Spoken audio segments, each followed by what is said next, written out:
Donc voilà, nous sommes aujourd'hui pour une nouvelle rencontre Project Walizka avec un étranger qui vit en Pologne, on va dire ça comme ça. Mhm. Donc avec Maxime Baligan, je dis bien ton nom? Baligan, c'est ça. Super. Donc plus connu sous MC Max.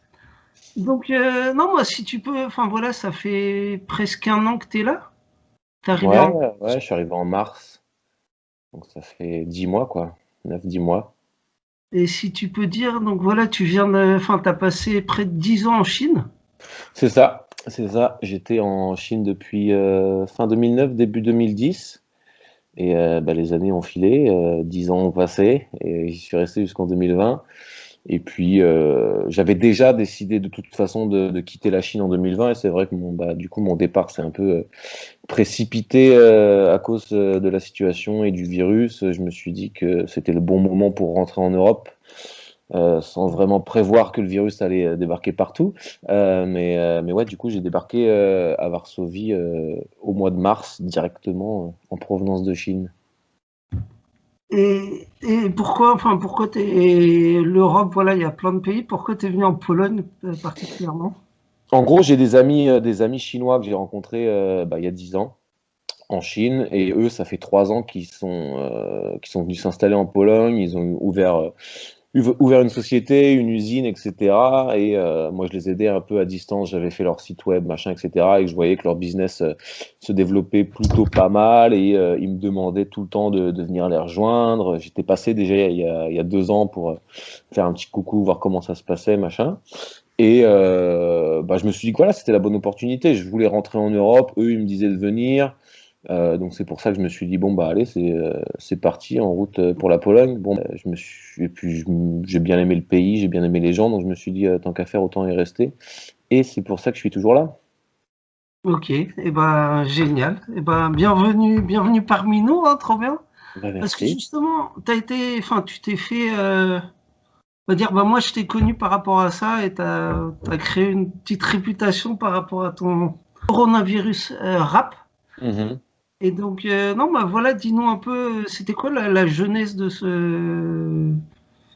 Bah, musique et comment ça s'est passé?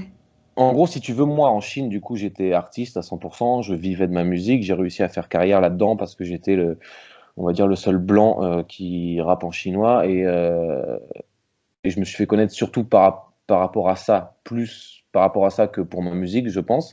Et du coup, j'arrivais à vivre de ça, mais il y avait des hauts, il y avait des bas. Enfin, la vie d'artiste, c'est quand même, il y a un certain manque de sécurité. Et du coup, en quittant la Chine pour venir en Europe et travailler avec mes potes chinois, justement, je me disais que voilà, j'allais mettre cette vie d'artiste un peu de côté et reprendre une vie un peu plus normale, une vie de boulot, de bureau, etc., avec la musique en tant que passe-temps, quoi. Mais au final, je suis arrivé ici, et disons qu'au moment où je suis arrivé, le virus n'était toujours pas en Europe.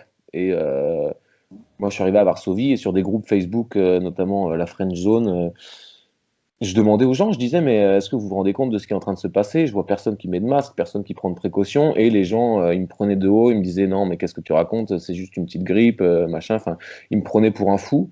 Et quand j'ai vu toutes ces réponses, je me suis dit, mais en fait, j'ai même pas envie de leur répondre à un gros pavé de texte, machin, avec mes arguments. Je me suis dit, je vais faire ce que je sais faire de mieux, je vais faire une chanson. Voilà, cette chanson, au moins, ce sera pour moi, pour ma famille, pour mes amis, pour leur raconter un peu mon vécu, et pour tous ces gens, justement, qui me disent ce genre de conneries. Je pense qu'aujourd'hui, ils s'en mordent les doigts d'ailleurs. Et du coup j'ai fait cette chanson et je l'ai juste postée comme ça sur les réseaux sans vraiment, mais absolument aucune attente. Et, euh, et j'ai pas compris en fait. En une semaine, le truc a explosé sur Facebook, sur Instagram. Ça a été relayé partout, des millions de fois. Je suis passé dans les journaux en France, sur France 2, Ouest France, machin, enfin un peu partout. Et en fait, du coup, j'ai reçu énormément de messages, de commentaires, machin. Ça faisait 10 ans que j'avais pas fait une chanson en français. Et quand j'ai vu tous ces commentaires hyper bienveillants, tous les messages de soutien, enfin, il y a eu, je sais pas, sur les millions de vues, il y a peut-être eu 10 commentaires négatifs, quoi. C'était vraiment que du positif. Et je me suis dit, c'est un signe, quoi. Ça veut dire quelque chose. Je, je quitte cette vie d'artiste pour rentrer en Europe et juste une semaine, 2 semaines après, je sors un morceau et là, je me prends ça dans la tête. Le morceau, il explose et tous les gens, ils soutiennent ma musique. Je me suis dit, c'est que Mm. je suis fait pour ça, en fait. Ça sert à rien de vouloir mettre la musique de côté. De toute façon, elle revient toujours à moi. Non, non, donc c'est ça.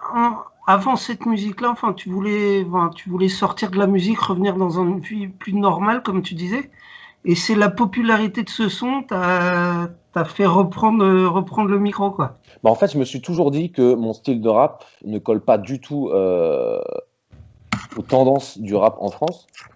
Les Ouais. tendances, si tu écoutes la radio en France, c'est principalement voilà, des mecs qui parlent de bagnole, de filles à poil, de drogue, etc. Ce qui n'est pas du tout mon style. Moi, je fais du rap à texte, du rap conscient, des morceaux qui ressemblent au rap d'origine, quoi, des trucs qui fonctionnaient au début des années 90. Donc, je me suis toujours dit que de toute façon, j'allais pas me vendre et j'allais pas faire de la musique pour plaire aux autres. Moi, je fais ce que j'aime. Et donc, je me suis toujours dit que j'arriverais jamais à vivre avec ce style de musique-là. Mais en fait, quand j'ai vu qu'il y avait autant de gens qui appréciaient ma musique, et notamment un public qui n'est à la base pas du tout fan de rap, je me suis dit que justement, j'avais un marché qui m'est propre et que les autres rappeurs n'arrivent pas à toucher ce marché-là. Et je me suis dit, voilà, en fait, si, j'ai un avantage, et il y a sûrement possibilité de faire quelque chose de ça. Bah, justement, quand tu parles du hip-hop actuel, enfin, ton écriture, ça me fait un peu penser plutôt au grand groupe de rap des années 90 avec IAM, MC Solar, NTM, Diams, Mhm, Funky Family et plus tard il y avait Kerry James ou Kenny Arcana. mhm. Enfin, c'est vraiment du niveau du rap à texte et des textes. Enfin, c'est plus basé sur la parole, sur ce qui se dit plutôt que sur la musique. Bah, c'est Et ça. ben, En fait, moi, je me suis toujours dit que n'importe qui peut être rappeur. À partir du moment où tu as un minimum de rythme et que tu peux compter jusqu'à 4, donc tu seras dans les temps, donc tu peux être un rappeur. T'as pas besoin d'avoir une voix, d'être un soprano ou quoi pour pouvoir faire du rap. C'est la différence entre les chanteurs et les rappeurs. Pour moi, un rap, enfin, c'est en termes de style musical, le rap, c'est ce qui est le plus facile. La seule importance dans le rap pour moi, c'est vraiment les textes et le message qui va derrière. Donc c'est pour ça que j'accorde toute mon importance là-dessus. Ouais.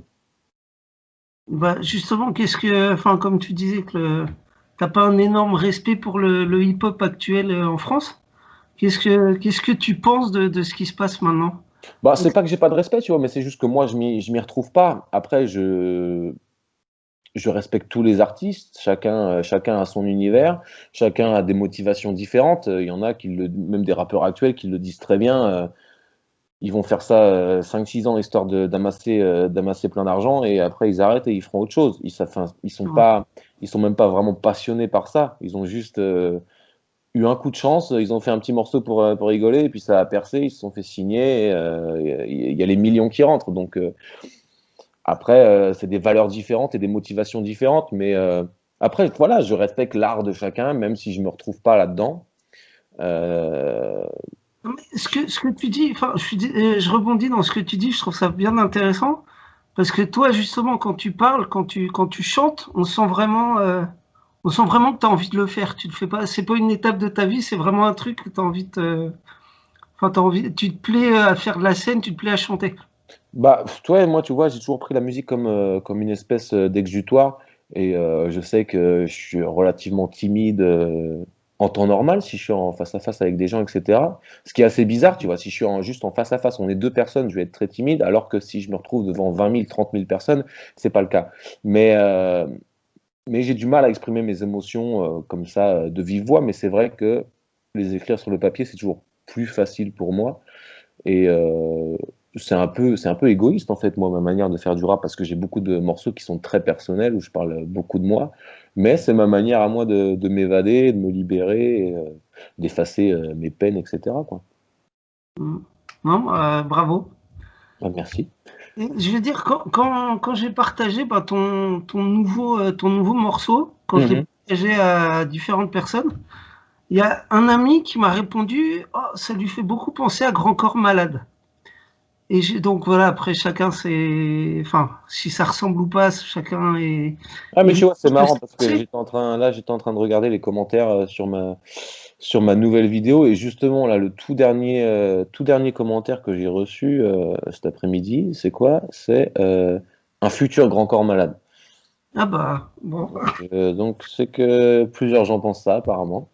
Bah, justement, non, mais je vais dire, je rebondis sur ça parce que j'ai vu que tu as fait une reprise de Grand Corps Malade. Mhm. C'était le duo Grand Corps Malade Camille Lelouch. Ouais. Tu as fait avec Emma, une ancienne gagnante de The Voice Kids. Uh-huh. Et comment t'as rencontré cette Emma? Comment ça s'est passé votre feeling et comment vous avez lancé ce son? Bah, avec Emma, c'est vraiment la magie d'Internet et encore une fois cette chanson sur le Corona qui a buzzé, hein. J'ai fait cette chanson, donc ça a buzzé sur les réseaux, machin, et c'est sa mère qui m'a contacté par Instagram, qui m'a dit ouais, ma fille elle aime beaucoup ce que tu fais, elle est chanteuse aussi, si tu veux va checker. J'ai regardé ce qu'elle faisait, j'ai beaucoup aimé, et on s'est mis à parler pendant longtemps, on a vraiment parlé beaucoup longtemps, on s'est dit qu'on devrait faire un morceau ensemble, etc. Donc on a fait un morceau ensemble qui va être sur mon EP, qui sort là vendredi prochain. Et puis, elle est revenue vers moi il y a quelques mois pour me dire oui, Max, est-ce que ça te dirait j'aimerais beaucoup faire une cover. Elle fait beaucoup de covers de chansons et du coup, elle voulait reprendre celle-là. Et elle se disait que du coup, pour faire le rôle, la partie de Grand Corps Malade, elle voulait que ce soit moi qui le fasse. Et je me suis dit que j'avais jamais fait de reprise et que j'avais prévu de ne jamais en faire. Mais bon, vu que c'était elle qui le demandait, je me suis dit, allez, pourquoi pas, au moins je le fais une fois pour essayer, même si c'est pas du tout mon truc. Mais ouais, voilà, c'est des connexions comme ça, la magie du confinement. Donc il y a aussi du bon dans tout ce mal. Et non, mais justement, enfin, on voit tout l'élan qui s'est créé selon ton coronavirus rap. Mhm. Et donc, tout ton album, tu l'as fait, l'argent, tu l'as récolté sur une campagne Ulule. Ouais, Au début, t'avais misé sur 3 000 euros, quelque chose comme ça, et 3500. Ouais. et t'as eu quasiment 2 fois plus. Bah ouais, parce que disons que bah, je sais, de une, je suis pas quelqu'un de connu. De deux, c'est la pandémie, donc les gens, ils ont pas forcément d'argent. Donc le principe de ce genre de campagne, c'est si tu n'atteins pas les 100%, bah, tu touches rien. Ah, Donc je me suis dit, voilà, je vais mettre un objectif qui est plus bas que ce que va me coûter le projet, mais ça me semblait être quelque chose de réaliste. Et au final, je me suis trompé, tu vois. Je me souviens même le jour où j'ai lancé ma campagne, j'ai dit à ma copine, ouais, tu sais, si j'atteins pas l'objectif, je pense que là, bah, du coup, vraiment, je vais remettre la musique de côté, etc. Et au final, sur cette campagne de 40 jours, j'ai atteint les 100% au bout de 4 jours. Et à la fin de la campagne, ouais, j'ai atteint les 200%, donc ouais, 7 000 euros, c'est quand même assez incroyable, quoi. voilà. Mais en voyant les commentaires sur ton dernier clip, enfin, il y a beaucoup de commentaires avec des gens qui te suivent depuis pas mal de temps. C'est des Mhm. gens qui te suivent depuis Coronavirus Ouais, Rap. Il y a des gens qui te suivent avant. non, c'est que des gens depuis ce Ok. morceau-là. Donc, tu as créé vraiment un groupe de fans, c'est intéressant. Ouais. Bah ouais, ouais, puis c'est vrai que du coup, les médias, machin, ils ont vraiment beaucoup relayé, donc ça m'a aidé à vraiment pousser la promo de ce morceau qui n'était pas du tout prévu à être promu, mais ouais, ouais, donc du coup, les gens me suivent un peu depuis avril en France, donc c'est cool. Non, c'est intéressant, c'est vraiment, enfin, c'est possible pour tout le monde, quoi. Créer quelque chose qui vous passionne, et si ça se trouve, ça va ouvrir 50 000 portes à côté, quoi. Bah c'est ça, tu vois, c'est un peu, bon, les réseaux sociaux, ça a du bon comme du mauvais pour les artistes, quoi, parce que moi, j'ai commencé le rap il y a 15 ans. Et il y a 15 ans, j'ai fait un choix entre le rap et les études. Et j'ai privilégié les études parce que je me disais que c'était impossible il y a 15 ans de pouvoir vivre de ma musique. De une, parce que j'étais ni à Paris ni à Marseille. Et c'est là que Des tout ans. se passe. Et de deux, il y avait ni YouTube, ni Facebook, ni Instagram. Donc c'était beaucoup plus difficile de se faire remarquer. Alors qu'aujourd'hui, tu vois, bah voilà, c'est un très bon exemple. Un morceau qui n'était pas destiné du tout à se faire connaître, en une semaine, il dépasse les millions de vues. Donc ça a du bon. Évidemment, ça a du mauvais aussi, parce que maintenant, du coup, tout le monde devient rappeur et que tu as des millions de nouveaux clips tous les jours. Donc pour se faire remarquer, sortir du lot, c'est plus compliqué. Mais ouais. Non, bah, super. Et enfin, je le pose comme ça, mais j'ai vu que tu as fait une petite impro sur Skyrock. Tu, Uhum. tu serais chaud pour faire une petite impro là? Bah, il faudrait que j'ai de la Chanson, a il faudrait que j'ai cappella? de la musique, mais ou a cappella, ça peut se tenter, hein. Bah vas-y. Je sais pas, on va te donner ouais, 1 minute, un truc comme ça. Uhum. Seconde, enfin, lance-toi sur un flow et tu t'arrêtes quand tu le sens. Ok, bah on va faire un petit couplet du prochain morceau qui va sortir en clip. Mortel, génial. Ok, donc ça fait les années filent à toute vitesse, on ne les voit souvent pas passer, on ne pense pas au temps qu'il nous reste, mais aux souvenirs du passé. On parle au conditionnel, si j'avais pu, si j'avais su, des tonnes de projets à l'appel d'une période devenue révolue. On se dit que c'est trop tard, qu'on n'a plus l'âge pour ça, qu'il n'y a plus aucun espoir. Pourquoi forcer pourtant parfois? Il suffit d'une étincelle pour que la flamme se ravive, rejoindre le bout du tunnel ou l'autre côté de la rive. Moi, gamin, j'avais des rêves, des ambitions, comme beaucoup je présume. Je voulais voir le monde et puis décrocher la lune. Je planifiais des choses à faire. J'imaginais l'avenir et j'étais prêt à battre le fer pour assouvir mes désirs, faire du rap une carrière, monter sur scène, remplir des salles de concert, simplement pouvoir vivre de ce que j'aime. Je croyais pas être à la hauteur, je pensais foncer droit dans le mur, mais j'ai su vaincre toutes mes peurs depuis que cette voix me murmure. Mieux vaut, tard que jamais, tente ta chance. Pour éviter les regrets, il suffit que tu te lances. Ça ne coûte rien d'essayer, alors vas-y, prends ton envol. Il faudrait te réveiller avant que tes rêves on te les volent. Voilà. Bravo, bravo, Merci. merci. Merci beaucoup. Et non, mais on va dire pour terminer cette belle rencontre, est-ce que tu peux... enfin, c'est quoi tes deux, trois références qui t'ont poussé à ce que tu fais? Si tu veux, moi, j'ai, j'ai commencé à écouter du rap début des années 2000. Moi, je suis né en 90, donc ouais, début des années 2000. Hmm. Et j'ai quitté la France en 2010. Ce qui veut dire que après 2010, j'avais plus vraiment accès aux radios françaises, etc. Et je pense que c'est ça aussi qui influence mon style de rap. C'est parce que moi, je me suis arrêté à ça.